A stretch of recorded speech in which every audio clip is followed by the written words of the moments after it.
Good evening, everybody, and welcome to Punch, Kick, Choke Chat. My name is Sean Benson. I'm one of your hosts, and tonight we have a host chat. We love these. It's so nice. We spend so much time chatting, but when we have our guests and we're coordinating the meetings, we don't tend to chat a ton with each other about these types of topics. And it's such a pleasure to do it on the air and with you. So we're going to jump right into a question. So Hanshi Legacy, I'm going to start with you, then I'm going to go Sensei Suino, and then I'm going to go you, Sensei Dauphin. I'm competing this weekend, and so I actually just want to ask you, what is your best tournament and what is your worst tournament you've ever competed in? You asking me that? I'm starting with you, Hanshi. The best tournament I was ever in is when I fought Billy Hines and lost. That was a great fight, a good fight. And he pulled a bit of a lazy one on me, and it wasn't much of a technique, but he did win, I admit it.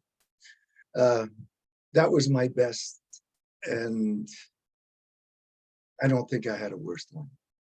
I loved all the fights I had. Right on. Sensei Suino? My best tournament was my final All Tokyo Iaido Championship in 1992, just because I was so dialed in. It was the thing I remember most about that. I was so dialed in that I went through my set of 7 waza in front of, 500 people. And I was paying more attention to like what people in the audience were doing and what the expression of the faces of the judges were and everything else. Like I was just so dialed in. It just felt amazing. It was transcendent. I won the gold medal, but at that point, right, it was, that wasn't the point. I don't know what to tell you. It was just such a wonderful tournament. And I got to go with Hanshi's answer on the worst. I've never had a worse tournament. I've had bad days in the dojo, but I've always had great tournaments. Knock on wood. Shit can go bad anytime, but so far so good. Right on. I love that. Sensei Dauphin? Well, I'll start with the worst since Legacy was there. The guy beat me fair and square too. I don't want to take anything away. His name's Dominic Patiglieri. He beat me 5-3. With the same roundhouse kick over and over again. And I don't know, I just wasn't really in my right headspace when I had fought before, and I was irritated with the person that I was fighting, and I intentionally tried to disqualify, and they didn't disqualify me, which was really strange. I've never seen a guy get hit so hard in a tournament in the head. Wow. In my life. Yeah, I punched that guy in the head so hard. Just so everybody knows, his sensei, Stiff Sensei Legacy, for a bunch of money, had us go down there and teach a seminar, and then left Hanshi Legacy with a really big hotel bill. And then somehow karma played a role, and I was fighting his student in the Canadian Championships.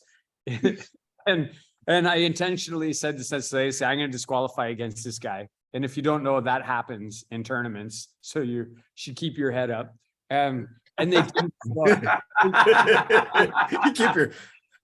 they didn't disqualify me. And then, but Dominic beat me fair and square. But I was really irritated after that fight because And he was having a bad day or a good day. But honestly, my best one, my most memorable one was, and this person beat me as many times as I beat him. It was Pete Daypuck, and he's a really good karate guy. And in the Matsumura Challenge, in the finals, him and I squared off, and I know him well enough to know he won't mind that I say I beat him 5-0. And the room was like crazy. Like people were freaking out. And Pete, to his credit, even when he left, he shook my hand and said, coming back next year, Randy, I'm going to try and get a point on you. Right. And he is a great guy. He's a great martial artist. I never beat him in kata ever. But on that day, I was dialed in, like Sensei Suino said. I won that. I felt really proud because it was the Matsumura Challenge, the home tournament. I was happy to be a black belt from Legacy Shorinru, go into a big division, fight a guy in the finals that was a really capable, strong martial artist, and win. I felt really good that day. I still have my trophy from that day in a box from winning that. And in a box. Yeah, well, in that box where I keep all my certificates and all that kind of stuff, I have it in that box, in my special martial arts box.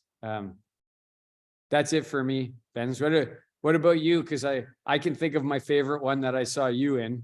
Well, right on. I'll go with my worst favorite first. And I haven't really talked about this much. It's not a huge deal, but I was a yellow belt and I was feeling really sharp. Class felt good when I'd spar with other yellow belts. And I was at the Matsumoor Challenge. And I had just started weightlifting in my life. Like I'd never really weightlifted in high school. And then in first year, I started a bit, but by second year, I was working out like 6 days a week. And I had done an insane amount of straight leg deadlifts on like Thursday. And I didn't really understand 48-hour delayed onset muscle soreness. And so I get to the tournament and I can't throw a front kick above my waist. I'm in screaming agony. So then the first guy I fought, we bow to each other, bow to the sensei, and then they say fighting stances, go. And as I'm launching, he goes to bow to me again. So I kick him in the chest. So I got the point and it was valid, but you could feel the audience kind of go, and I kind of felt like, like I didn't clock that he was doing the extra bow, which he shouldn't have. But anyways, I ended up beating that guy. But then the next guy, I just couldn't move my legs. So I learned something pretty quick, which is like, you just can't do all of this and all of that and make it your best Saturday. So it's just a really weak showing. And I was like, wow, I think I might've been able to win that. I got a silver that day. Well, you learned 2 things too. You learn don't be an extra bower. Right. Yeah, my favorite tournament was this recent one and I didn't win. And I've never had a better fight in a tournament with Wilfred Stratton, Sensei Stratton. And, I've won that tournament before and there was something about this that felt better. It felt deeper. The fight felt more layered. And I don't fight for senseis to say nice things to me, but I was shocked. And I even had, Sensei Copeland say, I've seen you win this tournament, but the way you fought today was different. And your martial arts is getting better. And all I'm here to do is get better, not necessarily get a medal. So that was my favorite by far. Well, if people don't know Wilfred Stratton, that dude knows how to wait in the weeds in a karate tournament, man. You better either get that first point in or not get hit because he knows how to throw that counter punch. Yeah. Great fire. Yep. Yeah. On the lighter, I'm sorry. No, On the go ahead. lighter side, I once won kata. In my 53 years, one time. That's all I'm gonna say. The trophy's that big, right? Just some little guy standing on that high. That was it. What I was going to say is for people who didn't see that fight at the Matsumoor Challenge, it was like a 7-minute match and it ended 5-4. And there were lots of exchanges where it could have gone one way or the other. And so now that's Sensei Benson and Sensei Stratton are 1-1 against each other because Sensei Benson beat him to win the Matsumoor Challenge and then lost to him. Yeah. And he won the Matsumoor Challenge. So you guys got one more fight coming. I'm just Run it back. Run Run it one more back. fight coming. Yeah. Back. It'll be like Rocky and Apollo where we just kind of, ding ding. Yep. Yo, who won that? No, we're gonna talk about that. Randy, your inability to get disqualified. Years ago, I went out to LA to a big martial arts seminar, and I was with my buddy Don Pryor out there, and we went to all the festivities, and then Saturday night there was a big fancy dinner, formal dinner. Everybody's dressed up, and I was just in a shit-eating mood. So we're standing there getting our vodka and tonics or whatever it is, and I look over at Don and I go, "Man, I'm just in a fucked up mood. I'm going to be as insulting to everybody as I can possibly be." And I was just insulting people. Like I was just being so awful, and I couldn't get anybody to get mad at me. They thought it was the funniest thing that they had ever heard. And by the end of the night, everyone was my friend. And I was like, God damn it, that went as badly as I couldn't get disqualified. Okay, before we do introductions, you said you brought the topic up, Sensei Suino. Yes, sir. I'm curious to know, I know what my favorite disqualification is all time. Sensei, do you have one? I know you must have been disqualified at some point. Do you have a favorite disqualification? You're talking to me? I was talking to Sensei Legacy. Do Oh you have- yeah. Let's hear from him. I don't know. I can't remember if I ever been. No, I don't think I've ever been disqualified. All I'm right.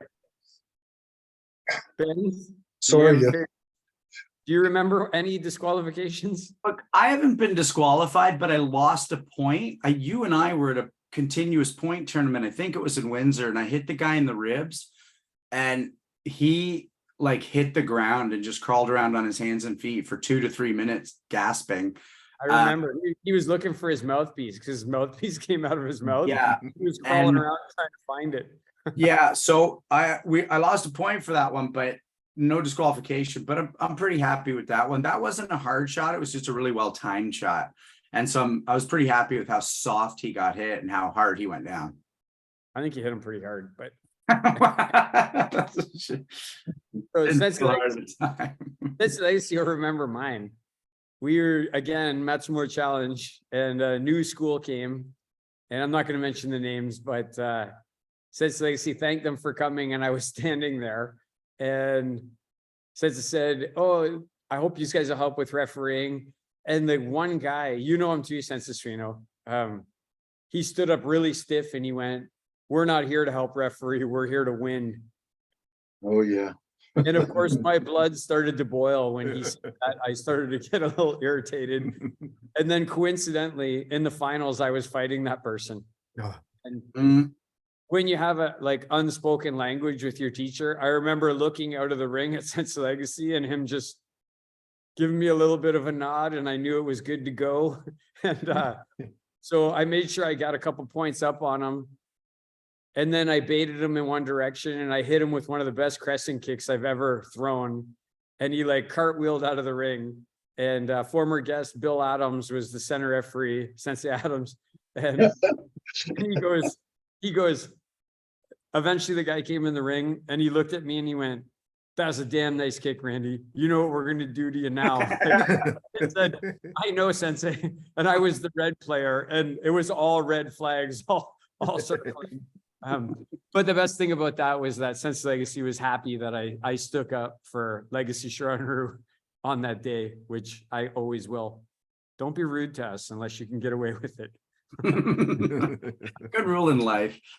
Good evening, everybody. This is Punch, Kick, Choke Chat. We always like to dive into a question. We're doing our host chat tonight, so we're going to do slightly longer intros. Not really, but you know, when we do this, it's always my pleasure to introduce Sensei Nicholas Suino. Now, we've talked so much about the Palmares. You know, he's an 8th degree black belt in Muso Jikiden Ishinryu Iaido. He's a 6th degree black belt in Judo, 6th degree black belt in Jiu-Jitsu. But one of the things that I've never mentioned in all the time doing this is he's a 3rd degree black belt in karate, a 1st degree black belt in Aikido, and a 1st dan in Kyudo. Sensei, I did a little extra work today looking you up because I didn't want to just say the same old stuff. And I knew you had done Kyudo. I had no idea you were ranked in it, and I apologize for that. But when I was at University of Western Ontario in 1993, starting martial arts, there was only 2 Zen books in the library, and one of them was the wonderful Zen and the Art of Kyudo. And I read that, you know, and I was fascinated by it because you've got this German guy who has no concept of the world he's entering at a time when we didn't talk about Zen, etc. And I read that book voraciously because it was one of the only ones available. But, you know, hi, nice to see you. And I'd love to know a little more about your Kyudo. Oh, that's cool. You know, like that's what got me interested in Kyudo was that same book. I probably read it 3 times before I went to Japan. And my goal to go to Japan was to study Kyudo. I thought that's what I wanted to do forever. And then my karate teacher at the time, Carl Scott, said, you know, you ought to go to Vegas and do some Iaido with this guy, Yamaguchi Sensei. And that changed my whole path. But I had already the momentum to do Kyudo. So I found a dojo in Yokohama. It turned out one of the best instructors in Japan was the teacher there. And I took group Kyudo classes for 2.5 years. I loved it and I hated it. It's the hardest martial art I have ever done because of the patience and the finesse. And I'll tell you 2 more things about it. One is that after 2.5 years, they said, oh, you should go test for your Shodan. So I went to the test. There were like 300 people, and you go up one after another. And basically what I could figure out was if you hit the target once, they'd take you from 0 to Shodan. And if you hit the target twice, they double promote you to Nidan. That is basically what I sussed out. I hit it once, I got my Shodan. And then I, by that time, was so frustrated that I quit. But my primary memory of Kyudo, you know, I'm a 28-year-old dude. I'm working out all the time. I'm very fond of myself, stronger than shit. I bought the heaviest longbow you could buy when I was over there, all this other stuff. And I'd walk in and there'd be these little 98-pound, beautiful Japanese women smelling like jasmine in their kimonos. And after 5 minutes of Kyudo, my stuff was just all wrinkled and flopping around. I was sweating like a pig, stinking up the whole place. And at the end of an hour, they would be just as fragrant and beautiful and gentle as they were when they came in. They had the Zen down, and all I was pissed off. So when I got my Shodan, I'm like, okay, since it's creative profanity night on Punch Kick Choke Chat, yeah, this won't be creative, but I was just fucking done with it. And so I said, when I'm 85, I'll take up Kyudo again. But right now I got other things to do. Okay, so fucking done is our first entry into profanity night. That won't win. That's not a winner. Not going to get a high rank, but at least we've opened the door to it a little. I mean, I was just thinking Last Samurai, you know, when they're on the horses, and I mean, when I walk, like, so if we have the Last Samurai type of getting attacked, you can be our Kyudo guy at least a little. Well, I'll be wrinkled and smelly, but I'll be able to shoot the arrows. Right. Well, it's nice to see you, Sensei. Likewise. Over to you. Over to me. Who do I introduce? I can't even remember how we do this. Yeah. I'm gonna introduce Sensei Randy Dauphin, who I've known for well over 30 years. And one of the first memories I have of training with Sensei Dauphin was with Hanchi Legacy, Michelle Legacy, Roger Helps, Sue Helps, and Randy Dauphin in a band shell in a park somewhere in freaking St. Thomas, I think, or London, practicing outside. And Randy, I don't know how old you were, but you were a lot younger than you are now. I can tell you that much. He's younger. Yes. That's one of my first memories of training with you. And we trained in Iaido. And then, of course, subsequently, I saw you in many, many karate tournaments, along with a whole bunch of folks from Legacy Shorin-ryu. And over the years, we've trained together a lot. We've become friends. You've coached me in karate a lot. I've taught you Iaido a whole lot. We've gone on some adventures together. And one of the things I'm most proud of is the fact that you and I have started to do martial arts events. We started to put together things like Iaido Camp and the Crucible, work together on them. And I think our cooperation in those two things has made us both better. And I'm looking forward to more. And I'm looking forward to talking about those events tonight as we go on. Thanks, Sensei. Yeah. I get to introduce Hanchi Legacy, and I'm going to say a couple things about everybody tonight.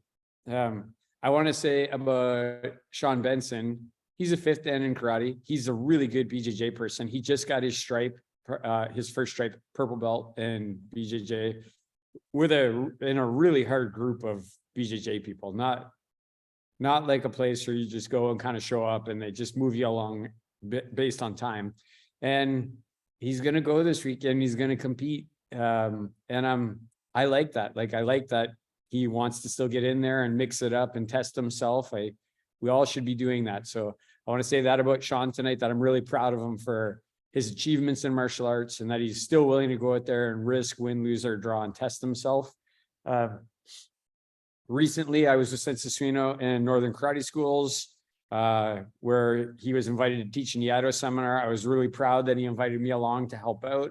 And it was really, really neat to see the Northern Karate School people are really good at learning. They're really good at paying attention and they're really good at learning things. I want to say that. But there's no doubt about it. When Sensei Suino is teaching, he's really dynamic. He's super charismatic and people are paying attention because they don't have a choice not to. There's nothing better to be watching or paying attention to or looking. So he can enthrall them with what he's doing and teaching. And this last weekend, I was away in British Columbia with Sensei Legacy. We did the biggest BC karate camp that we've ever done, almost 40 people. There were 16 ladies there. Sensei Legacy graded 2 people to their 4th degree black belts. One person got a 3rd dan, a couple 2nd dans. Zephyrin got his shodan. Awesome kid. Really deserving of getting a shodan. But what I want to say about Sensei Legacy is that weekend for him was challenging, right? Like if you're a martial arts teacher, you know, when you go somewhere, everybody wants your attention. Like they all want their 5 minutes with you, their 30 seconds with you, and they'll take as much time as they possibly can get. If they can get like all of your attention for the entire thing, that's what they're going to go after. And Sensei Legacy had some really serious personal things going on in his life.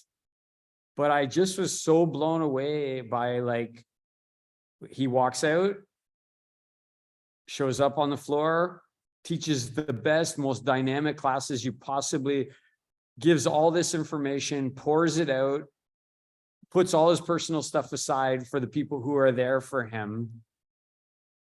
Then like, once he's spent it all, still goes out to dinner, still talks to people, still tries to make those connections, then goes back and deals with his own personal shit that nobody knows about that's going on. And then the next morning gets up at 6:30 in the morning, goes and teaches his class again for 2 hours, goes and has breakfast or a private meeting with some student from British Columbia. And it's a lesson for all of us that, you know, we're in demand. It's a service that we're providing. We need to provide that service. And I was really proud of my teacher, really happy to be able to support him and watch him do his thing. And I learned a ton over the last 4 days. I learned so much by just watching him and what he's doing. And I'm really grateful that I'm his student and he's my teacher, and I'm really proud. And so that's my introduction tonight for Sensei Legacy. What do you want to say, Sensei? You got anything to say? Remember, it's creative profanity night. So Yeah. Holy shit. Is that good? That's all We're all walking through the door. I don't think we're there yet, but we're all walking through the door. you can do it in French, Sensei Legacy. You can do That's creative profanity. Pardon me? You can do it in French. You can do creative profanity in French. No, I don't swear. Good evening, everybody. So, by the way, whenever we do our host chat, we have one sort of special feature for the people watching on YouTube and the people listening on the podcast. We're so glad you're here. Hit that subscribe, hit the like, share with your friends when you love a thought or a moment, and spread that out. We appreciate it. But for those of you here tonight who've signed in, when you ask your questions tonight, there's a chat button at the bottom that's going to light up. When you ask your questions tonight, we're going to assume you want to be on video asking the question with us. If you don't, let us know. But if you don't say that, we're going to put you on the camera, because we love seeing who we're chatting with, and we have that a little more breath with it all, and we want you to be a part of it that way. So in the bottom is the chat button, and you can let us know what your questions are, and we'll put the camera on you, and we'll make you part of the conversation that way. Other than that, it's creative profanity night. We'll see what the bleeding cunty charm comes out. I have no idea why I just said that. Sensei Nofan, I know you got some stuff you want to bring up, get into.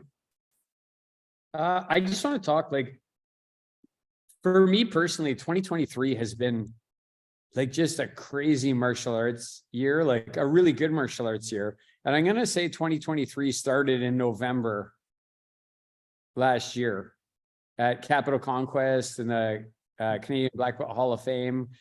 And I think we'd be remiss not to go through some of the events that we've done and some of the teaching assignments, and just share some thoughts, start, stop, continue type of conversation. And I guess one thing to talk about first would be Camp Bushi, right? I'd love to talk about Camp Bushi, which is a martial arts camp that we always do second week of July for 40 years. I've been going to it. I'm almost not a quitter there. I'm approaching 30 years at Camp Bushi.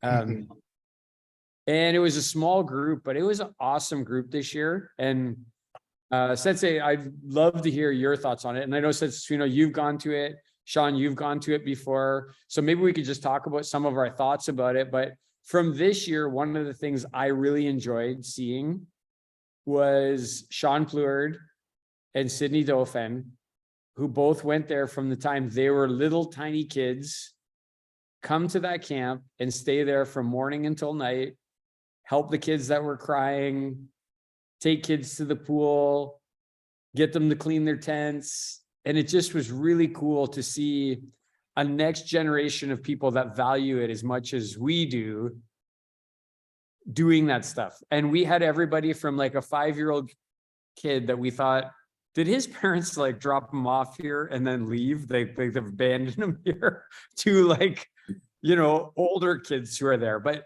it was a great camp. And we did fighting twice a day, every day. Nobody sniveled, nobody whined. It poured rain. We still fought, did our training. We had campfires every night. I loved it. I felt weird going into it as we were coming up to it. I was like, is this, until I started dragging my camp shit out. And then when I put my camp shit in the garage, I instantly became so excited to get back to Camp Bushi, set my tent up, and I can't wait for next year. I'm already looking forward to the second week of July, and I hope we can make it even bigger and better. And preceding that, we did a white crane training event for 2 or 3 days, which is also very well received.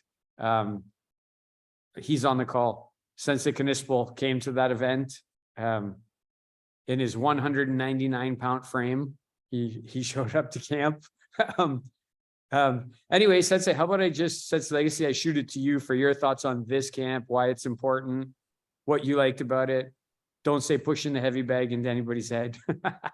The camp started in the early 70s. Roger Helps and those guys. I think it's good because a couple of different reasons, you know, like they get to live karate. They're outdoors. It helps them mature a little bit. A lot of the younger people who go away for the first time, when they go back, they're never the same again. It's like I said about Sensei Suino's event. The door shuts behind them. They never go back to being what they were before. So I find that's really useful for the young people to understand, to become independent and take care of themselves. That they learn who to trust, because there's a lot of different types of persons who come to our camp. And the other thing is that they get, I give it to both the parents and the children. I say, listen, you get rid of your parents for a week. You get to stay here and you're on your own. Of course, I'm your dad for the week, but you know, just getting away from their parents, learning how to mature a little bit. And then I say, turn to their parents and say, well, you don't have the kids for a week. You can go on that holiday that you desperately need from the kids. Not really to get away from them, but you know, I had 4 kids and 7 grandchildren and a great grandson. And sometimes it's nice to be away, just on your own. Let your brain go back to normal. Just a good time. I'd like to invite everybody else out there who is interested in going to that. We cover both junior and seniors. You know what I mean? We don't put 7, 8, 9-year-old kids with, say, like Sensei Knispel came, and I asked him if he thought it was worthwhile, and he said, you know, I learned a lot. I really liked it. I was happy with him.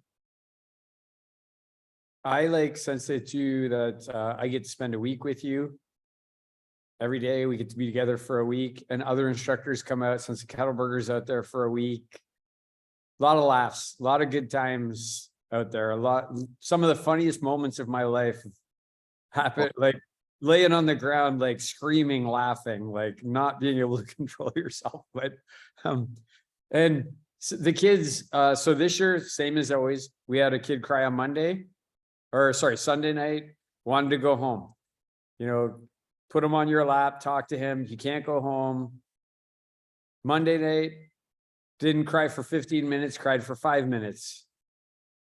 Tuesday night, didn't cry at all. Wednesday, parents' night, parents come and they say, we'll come and pick you up on Saturday. And he says, no, I just want to stay here. It's okay. I just want to stay. It's all good. I don't want to go home. Right. So, since Suino, you've been to Camp Bushi and you've been to camps like that. I know you've come and taught Iaido there. Do you have any memories of it or thoughts or value that you place on things like that? Oh yeah, I have a lot of memories. I remember your Rottweiler. I remember a much younger Sydney Dauphin. I just think the environment is great. You know, in regular life, we show up to a karate class or a judo class for an hour, and then we, you know, put our street clothes back on and we go back, and that's good. It's a nice immersive thing, and we should all do it for our entire lives. But there's something about that sustained time spent in a martial arts environment with other martial artists. I think the way your kids start, you know, the kid cries for 15 minutes the first night and doesn't want to leave by the fifth night. I think there's a similar thing that happens with adults, is you get to fall into that whole environment, the atmosphere, and just be around martial artists and think about that, soak up the values. It's not so different from what we do on this show, right? The idea that you're sitting in the back seat of a car and there's two masters in the front seat talking. It's like you're literally eating, sleeping, breathing martial arts for a week. And I think stuff sinks into you. That's a whole, you know, it's a whole different kind of thing. He gives you the culture of your group, and it's wonderful. Everybody should do it. Benz, you've come lots. We've talked about voles and Yeah. I mean, you know, it's funny. This is going to sound out of the gate like maybe a negative, but it's the exact opposite. And it's almost where I thought you might go, Sensei Suino. When you go to class, you know, you rush in, get there 5 minutes before, train as hard as you can, get changed, go home. There's time at camp to get bored. And in that boredom emerges a next thing where you make the joke, or you're not sure. So you go make up a game, or you go try your kata or the thing you're learning again. And I don't think there's enough time in life to get bored anymore. And sitting around in those chairs and somebody's cooking the dinner and everybody else. And it's not necessarily boring, but you're just kind of like everything flattens out for a sec. And from that emerges actually some of the most memorable stuff, including like, all right, I'm going to go work out again. And like, you know, again, I think I might have made this upload with you, Hanshi, but as I remember it, like even in your early days of training, you got to clean the gym and you got to stay there and you get bored and just work through your martial arts. And that's half the reason we get the benefit of you being so good. And I don't know, I think both on a social level and whatever. I mean, I went to summer camp that wasn't martial arts. And when you watch kids bored for 10 minutes and you don't give them something to do, they come up with something awesome to do every time. So anyways, it's a weird answer, but I really think that you're just there. You're just there. And it's beautiful. amazing. We got a question that came in, by the way. Do we want to jump to that and then come back to you, Sensei Dauphin? Oh, yeah, I don't need to. Definitely, because I was going to say that Mark Altamar put something in there that's not actually a question. He said creative profanity with a question mark. And they said, one of my most favorite and most versatile expressions is, and I'm not going to say what it is. If he wants to come on the camera and say what it is, we'll let him. But it's his question. So, Mark, why don't we have you on camera right now? And we'll leave it to you whether you want to enter the creative profanity contest. I'm really excited about your question. I think it's a great question. Oh, there he is. I'm back in front of the Lake Como. This is a phrase I heard a boss say 30 years ago, and I've never forgotten it, and I use it often. It applies to many situations. It goes like this: fuck me to tears. Fuck me to tears. That's a good expression. That's pretty good. Yeah. It works. Fuck me to tears. I don't know, Mark. It doesn't have the same ring to it when you're clean shaven. What has brought about this sudden change in your appearance? And say you can't see it because it's a bad camera, but in the summertime I take this down to a 1. And then when it gets just long enough, like to a 2 or 3, I take it back down. But when the weather changes, you'll see the beard come back, like Sensei Benson over there. I will get there. Nice. Right now, I just trimmed it today, so that's why you can't see it. And I'll have you gentlemen know, and maybe you realize this already, that you have a post-surgery, post-retirement active judo player in the person of one Marcus J. Altamar III. So this is no longer a gentleman we have to urge to come to the dojo because he has That's found right. his way back. I was there today, Sensei, and noon judo.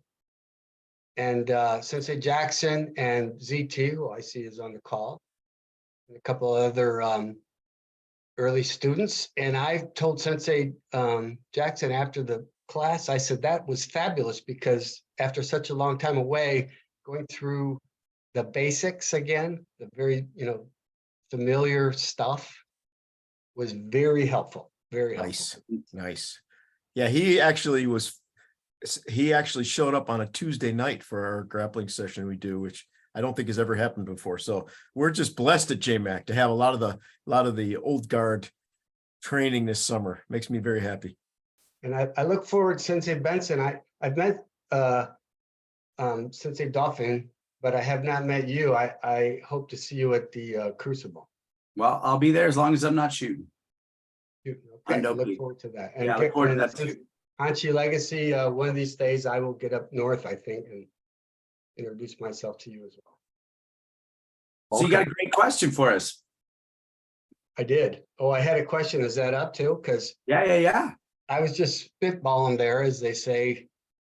I was just wondering if any of you have ever been in a situation where you thought you might be killed or die, kind of what that was like and how you got in or out of it. I love this question. Let's start with you, Sensei. Or why don't you decide who we'll start with? That's your call, Mark. Oh, I would like to start with you, Sensei Benson. Okay. Fighting wise, no. I've been in some situations that were tense, that were edgy, that were real. One of them was even with Sensei Dauphin when middle of the day, we got the wrong directions to the wrong place. And we ended up in what you'd call a very dangerous neighborhood. And we had some starting to walk before us. Yeah, like we're in Compton, we're in South Central. I didn't think we were going to die. We just, I was sort of clocking like, whoa, this isn't where we're supposed to be. And Sensei was like, Benz, drive, no, turn the key, drive. But to be honest, when it comes to fighting stuff, I've talked about this on other shows. I tend to go to a real blank place and I don't tend to feel fear in that moment.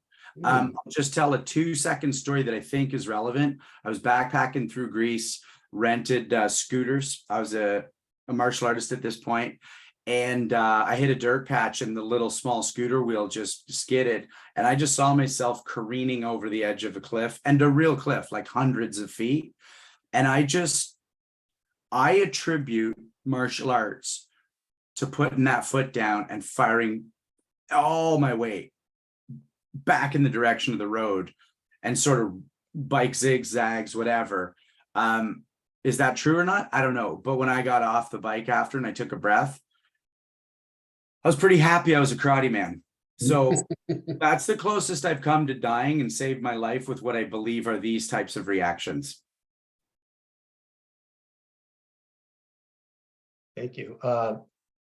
Sensei Suino. Or as we say in the United States, Suino Sensei.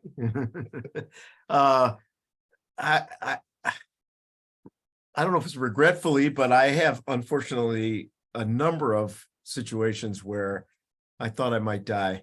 And a lot of them were very stupid. and when I say stupid, I mean me. One of them was in high school. I was in a car with 3 friends. The guy driving, it was his dad's station wagon. You remember what station wagons were if you're an old guy like me. And it was a Saturday night and we were drunk and we were driving around being crazy. And this grown-up gentleman in a like a vintage convertible Camaro was passing us, and I was in the back seat and I was singing some song because I was drunk, and I stuck my head out and I continued to sing. And he took it as an insult. I don't know why. He thought I was calling him out. And he turned and looked at us as he passed, and he pulled a pistol out and he pointed it at me. And my buddy saw that and put the accelerator down in the station wagon, and we spent the next 30 minutes being chased by this guy and him trying to stop and corner us and get out with his pistol. And finally, he just made a mistake of getting over to the side in front of us, getting out of his car and walking towards us. And so my buddy had the presence of mind to drive right at him. And the guy had to dive into his car and shut the door so he didn't get hit. And that he still chased us after that, but we got enough of a lead on him that we were able to get to somebody's house. And so it was 30 minutes. It was 30 minutes of thinking I was going to die. I mean, it's literally every 6 or 7 minutes, this guy got in a position where he would get out of his car or point the pistol at us again. And, he never pulled the trigger. So maybe he really didn't intend to shoot anybody. But, when you're, whatever I was, 18, it was very exciting. And incredibly stupid. And if there's something I could take back about that night, it would have been, I should have kept my yap shut, kept the window rolled up, and just kept easing by the guy. We're glad you made it. So am I. Thank you. Where do you want to go to next? Sensei Dolphin? Or you could say Dolphins. I'd say whatever you want. Dolphin. I speak American and Canadian. For those of you who don't know, Sean Benson's talking about his scooter adventure, but he also probably self-induced next to death a few times, and Sure. Yeah. was able to save himself from that. And since Suino once opened a letter that wasn't intended for him, that brought him close to death. For me, Mark, I would say the same thing as Sensei Benson. Most of my death scrapes have been on the back of a motorcycle, where people do stupid things. I remember once sliding through an intersection sideways, looking at a person going, "You are such a fucking idiot." As I'm sliding past their car, right? Somehow martial arts has always kept me on the shiny side of things. I think you're asking specifically, I've never had anybody point a gun at me. I've had some people jump out and try and beat me up. That didn't work out good for them. I don't know if that was life or death, but I guess in retrospect, you always think about it after. It could have been, right? I don't know when you don't know if they have a knife or a gun, or they know who you are and they're going to come to your house. But I never felt in any scrape like it was a life and death situation. Do you think back in our day when you got in fights, there was really less of a chance or a threat that someone's going to pull a knife or a gun than there is today? Do you think it's more? I think it depends on the crowd you were flying with, Mark. My family had a different kind of a background, and so it wasn't unusual for me to have to go visit my uncles in different facilities where their view of the world was through bars. But I mean, generally speaking, I think in our day, there was still somewhat of a code when you got in a fight in high school. You don't kick them in the nuts, you don't pull their hair, you don't scratch them, which is kind of weird today, because now I wouldn't abide by any of that stuff. If you attack me, you're going to get kicked in the nuts, and I'm going to scratch you, and I'm going to pull your hair for sure. So anyway. Back in the day, right? We used to, I was just telling someone this recently. If you were pounding on somebody, you'd say, "Have you had enough?" And if they said yes, the fight was over. Yeah. But so I don't know, in a fight, I don't think life or death, I'm not sure. Yeah. What's your legacy? I've been in a couple of scraps, but I really don't think that my life was ever threatened. I don't know. I just don't know what to say about that. I was a biker at one time, and there was a lot of bad things and things happening, but I'm here now, so I guess my life wasn't really in danger. I've been in a couple of scraps on the street. I'm glad I'm a martial artist. I just did what I had to do and got away.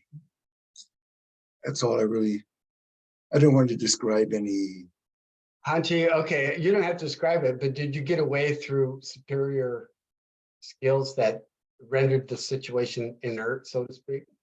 Well, one time I fought 4 guys. I just had to knock one guy out. Everybody else,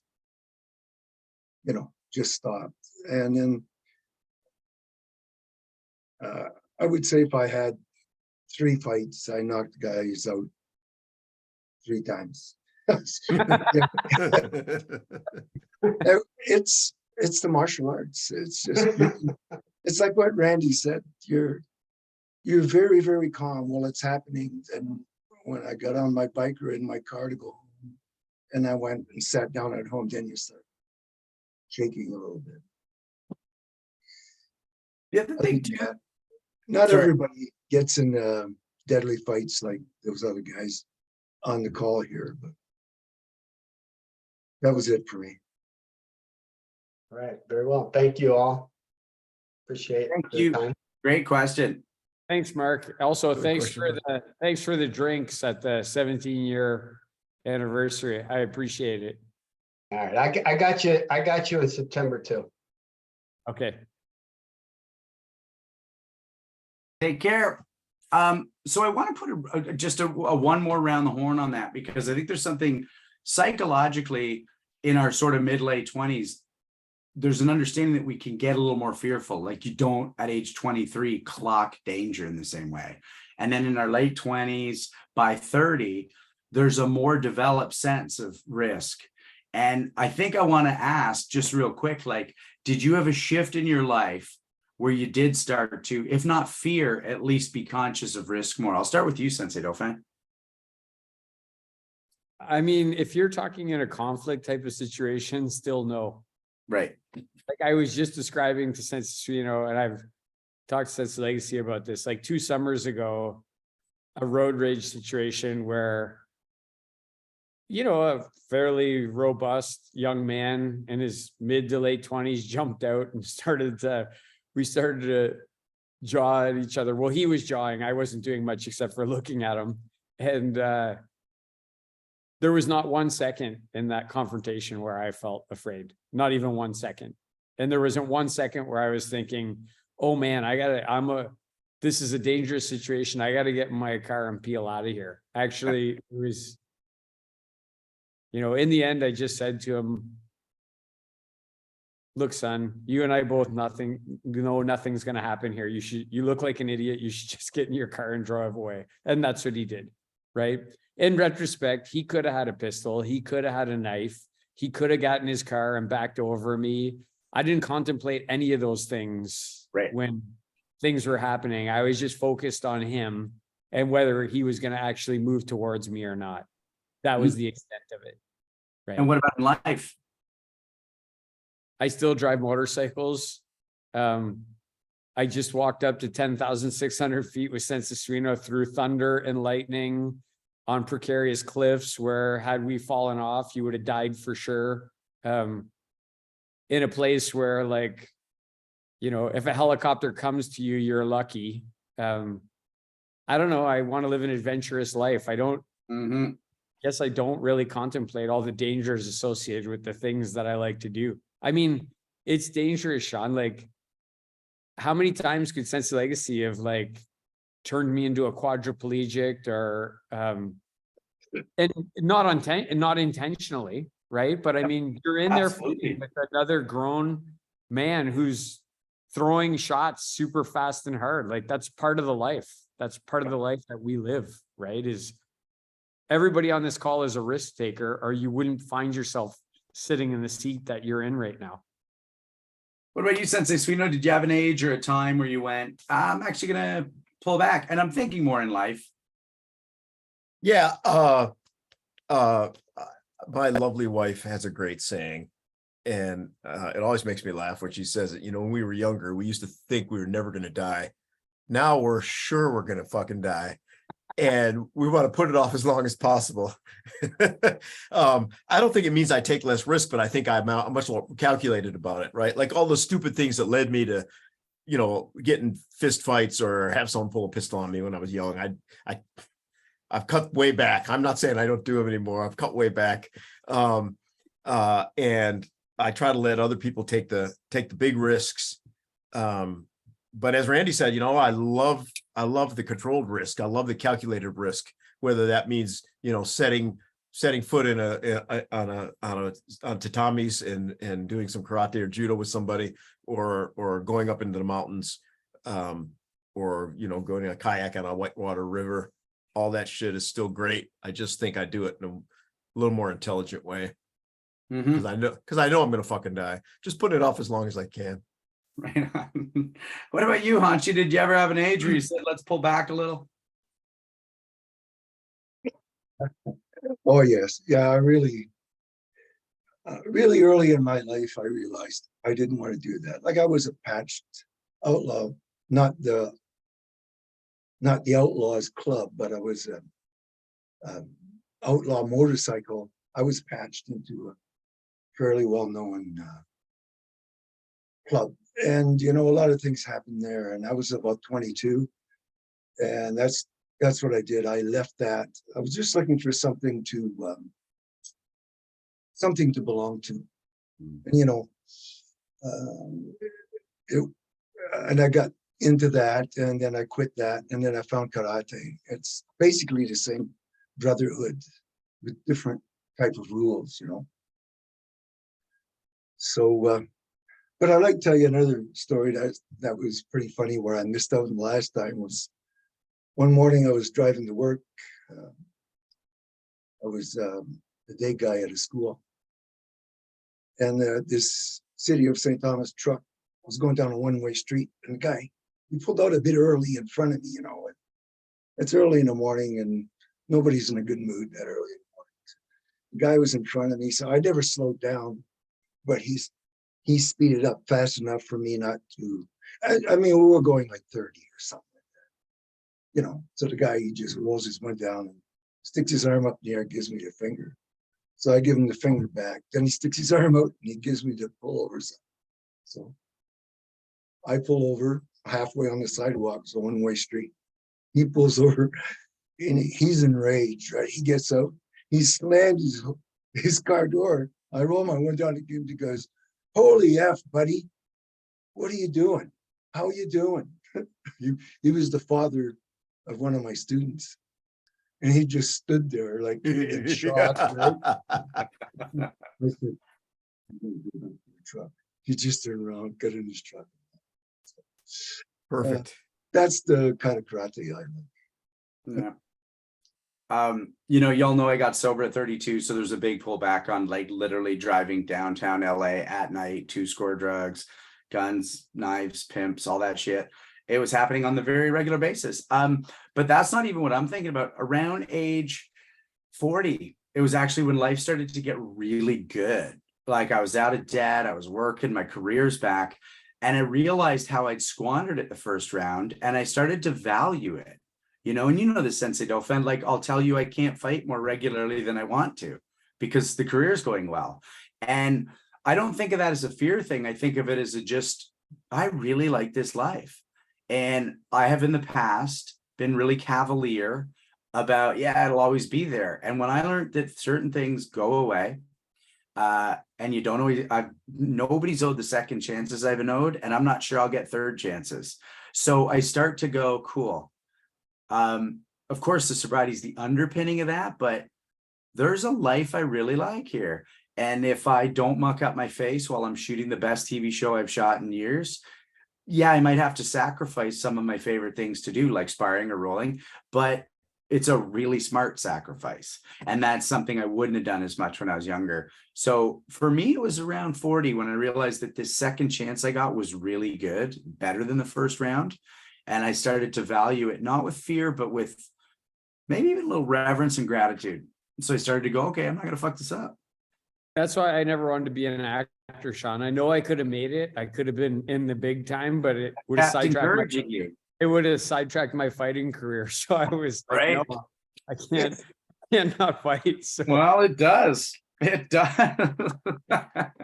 You know, it's funny though, Sean, one thing I was thinking about, you know, like everybody knows I've been fighting this groin injury now for like, you know, I don't know, 2-3 months. I hurt myself. And when my doctor was working on me, after like the third treatment, he said, "Are you going to fight or not?" Like how it is right now. I said, "I'm fighting for sure." Like I'm going to fight for sure. If this injury gets way worse, we'll deal with it after, but I'm going to fight for sure. So I don't know if that builds on what you said. Maybe I'm just too dumb to not back off when it's time to back off. You know, this is sort of tangential, but I remember my brother, who doesn't like to spend money on himself, buying a nice mountain bike, like really nice. And I was like, where did this come from? You're so frugal. And he goes, it came from looking at dad, who's 95, but he hasn't done all the dynamic physical stuff since about 75. And he goes, so I realized that I was always planning that everything had to be available to me until I was 95, assuming we lived the same length. He goes, but I realized that with no negativity, there's a diminishment to the physical aspect after 75 with our dad. So I want to get all the physical stuff in between now and then. So I'm going to treat myself to the boat, treat myself to the bike. And I thought about that. I said, I'm going to do that with my knees. I literally said it to him. I was like, this shit costs me a little with my knees, but I want to do it. I want to keep training, keep rolling, keep kicking, keep torquing. And then we'll go mechanical or whatever if we have to. Right now, we're in the opposite direction. We're stronger than ever. But it was that kind of, so I'm with you, Sensei. Like, you know, I got to watch this for the moneymaker, but fucking tear that groin up, rebuild it. Everything's rebuildable. Says the youngest guy in the call. Yeah, I know I'm over 75 and you feel, I don't care who you are, you're gonna feel those effects. Life is not forever. That's the way we're made, so Nobody's getting out of this life alive. that's right. Sensei, where you want to go next? I would really like to talk about Capital Conquest coming up in November for a number of reasons, but there's one really special reason that I'd like to talk about it. It's always cool to go there if you've never gone. We could share some thoughts and memories about Capital Conquest. For me, it's a point of pride that it's the first big stage that I ever taught on with my teachers. So I taught on that stage with Sensei Suino. I taught on that stage with Sensei Legacy, and I also taught on that stage independently, which for me, and there are people there from all over the globe. But one thing I want to say is that this year you should definitely go to Capital Conquest. All those same people will be teaching. All those great people will be teaching. Canadian Black Belt Hall of Fame is going to be very special this year. There's a lot of good names going into the Canadian Black Belt Hall of Fame this year. One would be Peter Gilpin, really good martial artist, deserves to be in there. Hanshi Steve Uslis, who's like a bedrock in Northern karate schools, really excited to and happy for him.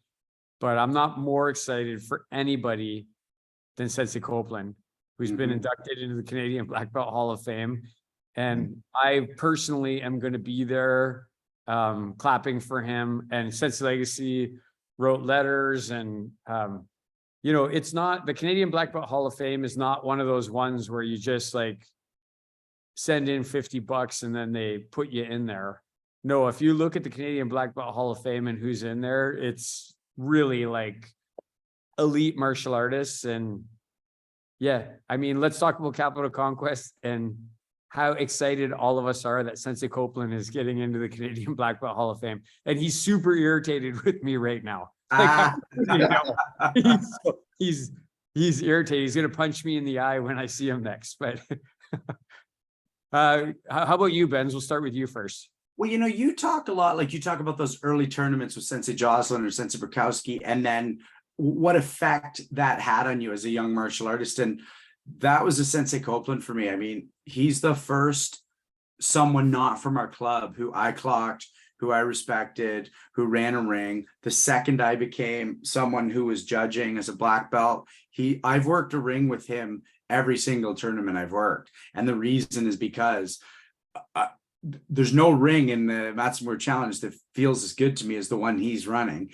That's no disrespect to any other ring, but for me and what I learned from him as a guy running that ring, the years I've watched him compete. But really it goes back to that thing, Sensei Dauphin, like when I first started being your student, you'd mentioned a lot of names and I didn't know who they were, but I always knew Sensei Copeland. And you had a reverence. And I almost wish I could have had it for those people you were talking about that I didn't know, but I had it for Sensei Copeland. And now the reverence exists, but I'm proud to say that I consider him a friend. And the reverence, most importantly, friend or not, is respect. Awesome.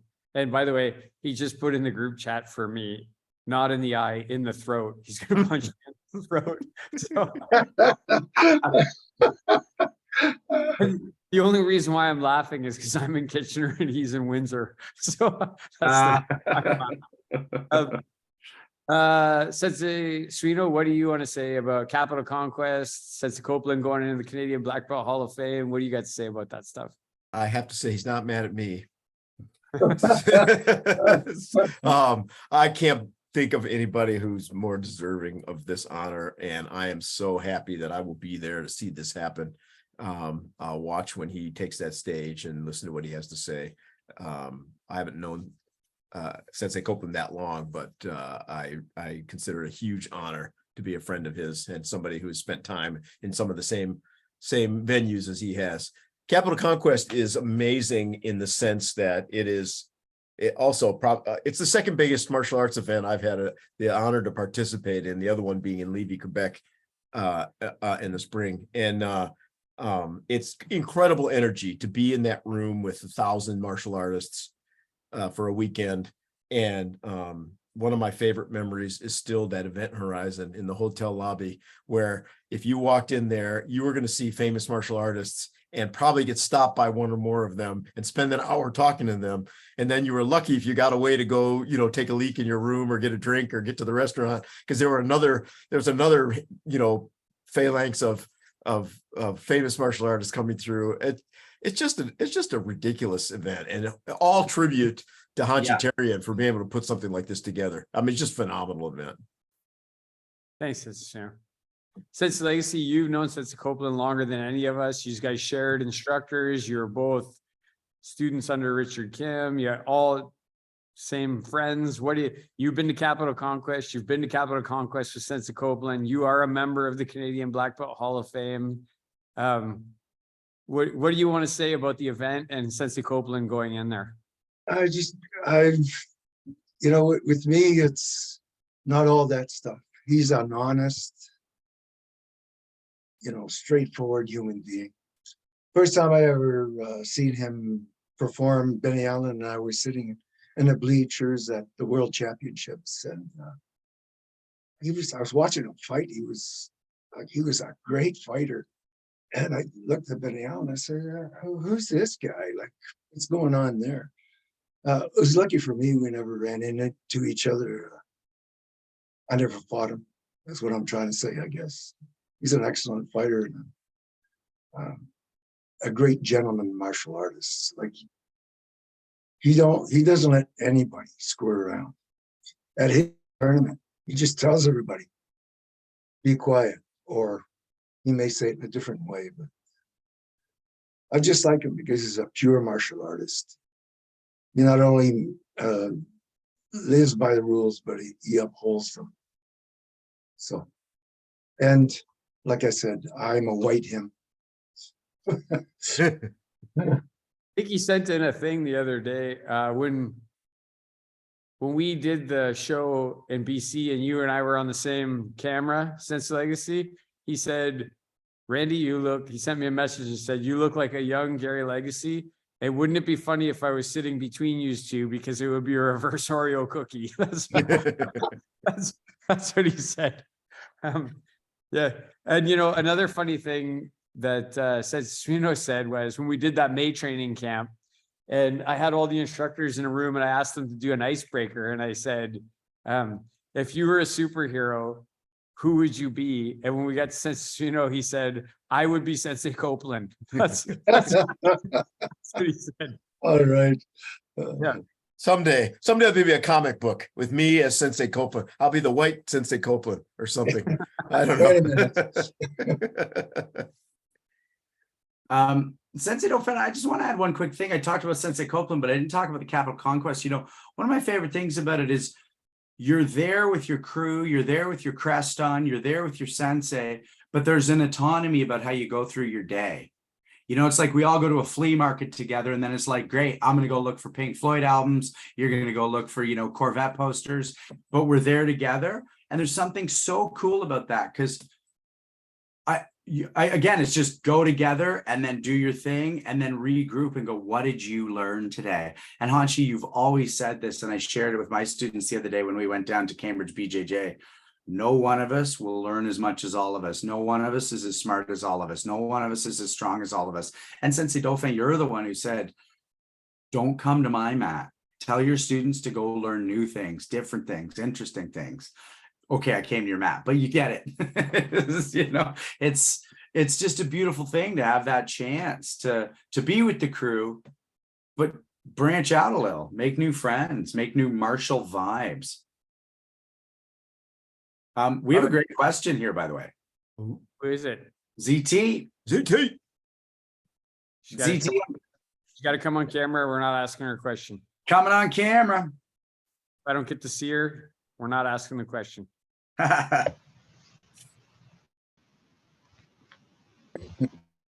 Where you at, ZT? You knew we were going to put you on camera. Don't mess around. Uh-oh. It's the mysterious version of ZT tonight. Yeah, she's not in a martial arts uniform like I normally do. Oh, Great question. What do you let's hear it, and then you decide the order of who answers. oh, okay. I forgot what I said. When you're giving, I had a question. Well, when you're giving tips to people who are newer to the art than you, how conscious should you be about not overloading them with too much information?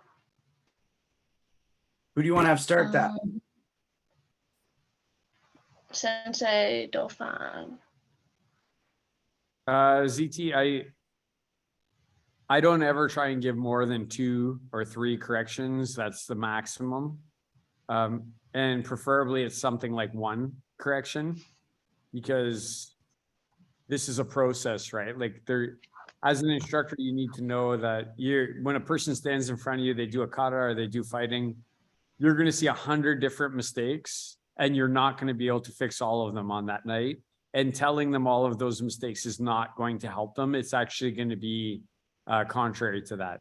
So I always try and again, I want to just say this is something I learned from Sensei Legacy. He has an uncanny ability to finding the root cause of somebody's mistake. And what I mean by that is, you go to do a low block and somebody will say, oh, you need to squeeze your hand a little harder.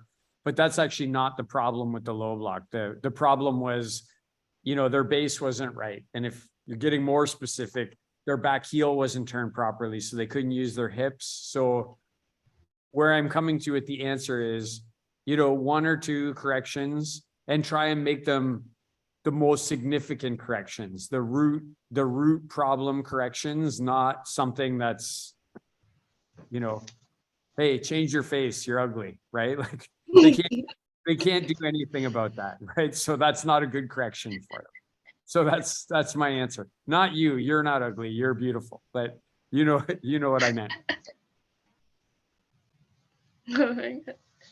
Thank you, Dauphin Sensei. Sensei Suino. Yeah, well, I 100% agree with Randy that you can't give too many corrections. You should get to the heart of the matter. You should correct gently with a path toward excellence. Yeah, overloading people is crazy. Nobody needs to hear that. And you've probably heard me say this to JMac too. I don't think you need 2 people chirping in your ear at the same time. Whoever the most senior person is, the most knowledgeable person in front of you, that's the person that should be giving you the advice, and everybody else who's nearby should be standing, waiting, listening, absorbing that information. 1, 2, 3 at the most for somebody who can really soak up stuff well. That's enough. Better to go light. Yeah, that makes sense. Sensei Benson. This has been a really important journey for me. I like talking, and I can over inform. And so I'm getting better at it as a teacher, but it's still a big path for me. So the way I like to think about it is the answers are in the doing.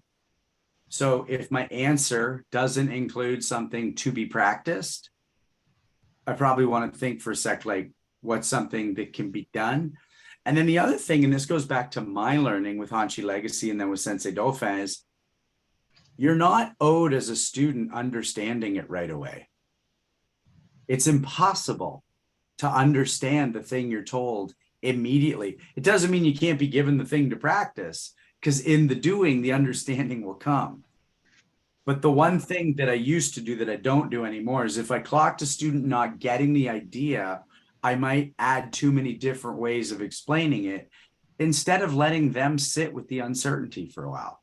So now when I see a student not get it, but I know it's clear, I'll say, just keep practicing, and not every idea will be gotten the first time you hear it. And I like the idea of a penny dropping. Many penny drops happen a year later. It's not my job to make them happen the second I put it in the machine.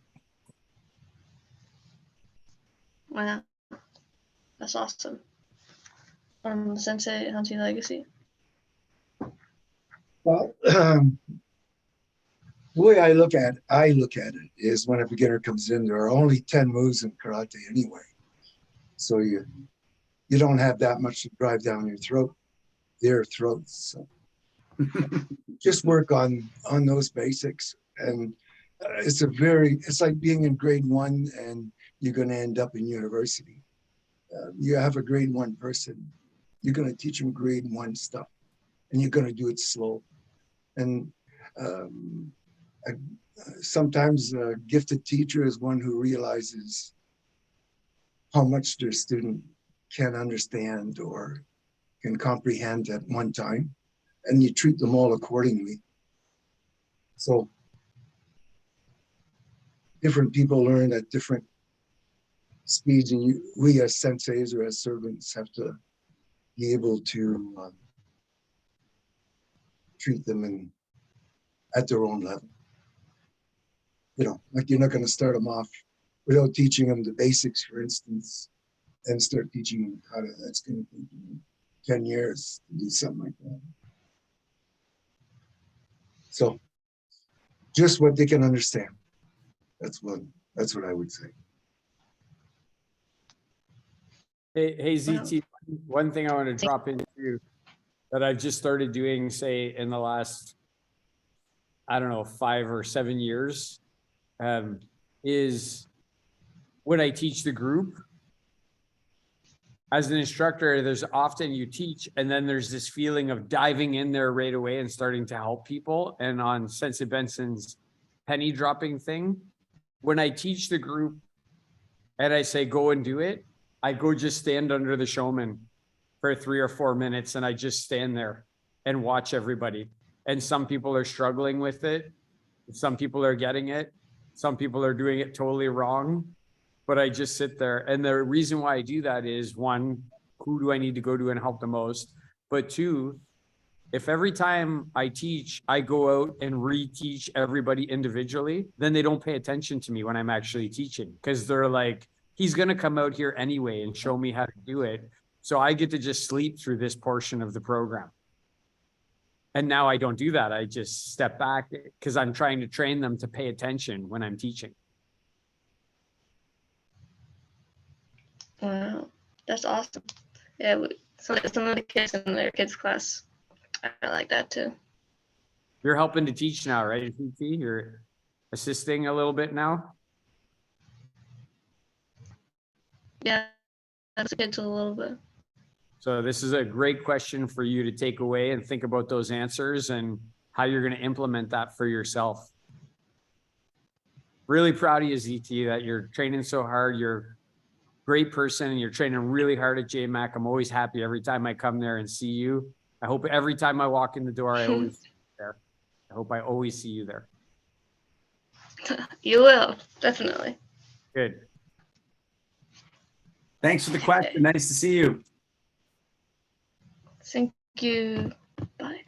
You know, Hanshi Legacy, your answer made me think about this idea that there's an incredible power in what we do. You know, you teach somebody a kata, as you said, right, in first grade.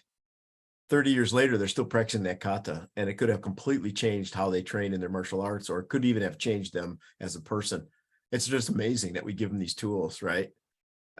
It's nice when you step back and you think about how powerful those moments of time are. Well, I think I've mentioned on the show, but I taught a guy in Los Angeles who got to, I don't know if he got to yellow belt or not, but when the fighting showed up, he said, "I'm not here for bruises." And I said, "Well, you may or may not get them." And he goes, "Well, I don't want that." And so respectfully, I quit. And I said, "Respectfully, you're always welcome back. And thank you for being honest." And to this day, he calls me sensei because he loves what he learned. And I'll get a message once a year going, "Hey, I just want you to know I just did my kata on the beach." He knows 2 kata. He didn't want to be a fighter, but he respects and loves the time we spent together. And I really dig that guy for that. You know, not everybody does want this, but what they get, they still value. I would see, I'm a bigger jerk than you, Ben. I knew this was coming. If he would have messaged me and said, "Hey, I just did my cut on the beach," I would have said, "Were you careful? Did you get a bruise?" That's fucking hilarious. Yeah. It's creative profanity night, but I'm not going to be misogynistic. I would have said something different. So, It's creative profanity night, not get ourselves canceled night. right, exactly. Yeah. I know you had a few more items you wanted to touch on, Sensei. I think we would be remiss not to talk about the midnight edition of the Crucible and former Crucibles and what Crucible means. And it's coming up. It's on September 16, 17. Really coming up. Yeah. And if you've never been to one, the other thing that, listen, I'm excited about the event for sure, but I'm also excited that Sensei Suino hasn't had a sip of alcohol in a year. And on September 17th, it's his birthday and he breaks his fast. And I can't, I can't, I'm going to have like mimosas and beers and all kinds of stuff lined up. And then I'm going to pour them into his truck and drive him home. Well, Anyway, it'll be a shock. Yeah. We should start with you, Sensei Suino, about the Midnight Crucible and your brainchild. Why did you invent this event? What do you think people get from it? Why do you keep like making it worse for... Hey man, the JMAC Crucible, you know, I went to a lot of immersive personal development events and I saw how powerful they were. And I was already doing some stuff like this, but it just occurred to me that, you know, like Camp Bushi, to be able to isolate people in a very specific environment with the same intentions for a long period of time has a shot at changing them more dramatically than a 1 hour class or 2 hour class or a 3 hour class. And just the notion of training for 12 solid hours creates a level of expectation into people where they're going to be more open to learning, right? They're going to empty their cup. And so we did the first one, as I think I remember, like 11 or 12 years, 2011, I think was the first one. And it's the only one I didn't. It's the only one you missed. It's the one where I stupidly also roasted a sheep the whole day, or a lamb, and but we ate like savages at the end of that Crucible, I must say. 12-hour lockdown martial arts event where we start with striking, we move to clinching, we move to takedowns and throws, and we end with grappling. There's lots of mindset work. There's lots of the rhythm has been perfected over the years. The last one went by so fast. Nobody had even a moment of fatigue, right?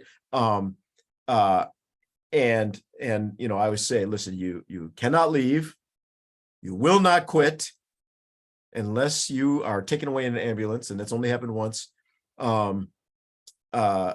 And nobody leaves unchanged. It's a transformative event. You make lifetime friends, and it has changed the trajectory of people's martial arts path, including one famous actor on the call, Sean Benson, who was so inspired by the rolling we did at a Crucible many years ago that he decided to enroll in BJJ. Isn't that right, Sean? Well, that's 100% right. And, you know, we know that Sensei Dolphin does that now, and Sensei Shlomsky, and I've got students too. So it's very much changed the flavor of that part. Like we have a ground game in our club now for those who've engaged it, and that's from the Crucible entirely. I want to add one more quick thing though. and you and I have never talked about this, Sensei Suino, and it's exactly what you said about the last one, your scheduling organization, like 26 minutes, 4-minute break, this and that. Like there was no big lolling lunch break. There was no big, it's changed how I do my workouts because I do my workouts with a rest timer now. So I'll do my set, bang, 90 seconds. I take the 90 seconds because I need it, but I don't make it 2 minutes. And I don't make it less because then I'm diminishing the weight. And if I want shorter sets, then I'll make that the new workout. So what I'm doing when I schedule my stuff is based around the feeling of the crucible, where it's like, set it, here's your pause, take your pause, go. Great, do the work, now take your pause. That was such a beautiful event. I couldn't believe it was 12 hours when it was done. 6 I could have believed, but I was like, we're actually almost done. This is brilliant. Randy, what about you? How was this last Crucible experience for you? They've all been great. You know, I see things sometimes like, so for me, my goal is always to do as much as I humanly can do in that time. Like I like to not, it would be easy for me to just be like, cross my arms and be like, okay, I'm Sensei Suino student and I'm here to teach you these things and I'm going to just back off for the rest of it and half-ass it. I don't like to do that. I like to go in there and like even the last one, I was ready to take a round off at the end. I was tired. Like, I'm like, okay, you know, there's no shame in taking one. And then you said, we got 3 more rounds to go. And then my mind just went, fuck you, wimp, like do the next 3 rounds, like just get your ass out there and get rolling. Right. So I did it. For people who, you shouldn't be intimidated to come. Like if you're like in horrible physical condition, you should still come. If you have no experience throwing somebody, you should still come. If you don't know how to make a fist to throw a punch, you should still come. Because the one thing that's really cool is when you are looking around, everybody hits a spot of uncomfortability in the crucible where they're like, I don't feel really comfortable with what's going to happen next.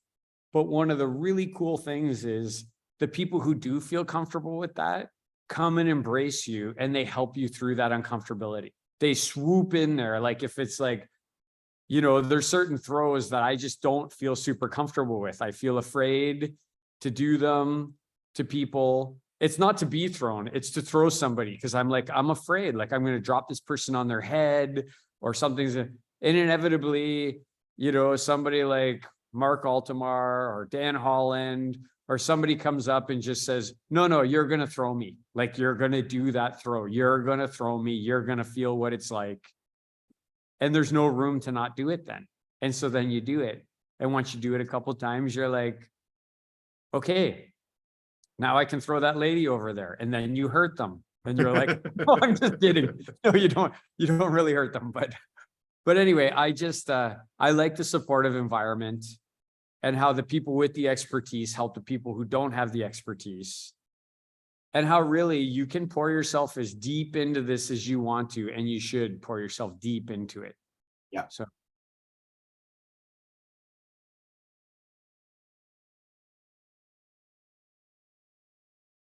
Sensei Suino, there's one little thing I'd like to add, and it's what you said, Sensei Dauphin, about fatigue. Like, if you're listening and you've never been too tired to throw in a punch and then thrown more punches because you have another 30 minutes to go. If you've never been, because when Sensei Suino sets the timer for the rolling, it's not 3 minutes on, 1 minute off. It's 3 minutes, timer next, timer next, timer next. And if you've never rolled so many rounds in a row that you can't roll again, and then you roll again, you learn things when your body says no, and you're like, I guess I'll do one more because no one's there to hurt you. And so it's like, okay, how does my hip fling this punch now then? Look at that. I know how to punch that much better without using my shoulders. And there's you can be a really fit person who's not necessarily excellent at the martial art, but you can get away with seeming excellent to yourself as long as that shoulder muscle's working in a way that maybe it shouldn't. But when it gets taxed after hour 4, after hour 6, after hour 8, it's not just that you get revealed to yourself, martial arts gets revealed to you because technique's all you got. Benz, I forgot that I was the one who teed off the subject, so that's why there was that awkward pause there. I was waiting for somebody to. I know Sets of Legacy, you've not done the Crucible before, like you've not actually attended that event for various reasons outside of your control. Like I know you would be totally capable of doing the Crucible. But you know, when you hear us talk about this stuff, you also know enough about immersive training experiences, Camp Bushi and things like. What benefits do you think people should go into these events, like thinking what they're going to get out of it, like when they leave? You're asking me that? Yeah, because you've done lots of types of seminars that were weekends long, and you've seen lots of people change through events training. Well, I think mainly that's what it is. It's something that you really find out what you're made of. You know what I mean? How far where else have you done something like that? Like that's a heavy load, and it's a heavy mental load as well. So you have to override your willingness to lie down.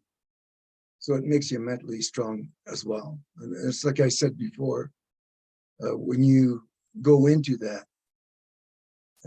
the door closes behind you. You never come out the same person.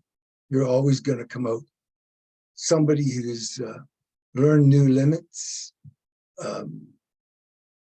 more understanding, but mainly I think it's new limits, pushing your bar more and more, so you become more and more of become a better martial artist or a better human being and more confident in yourself.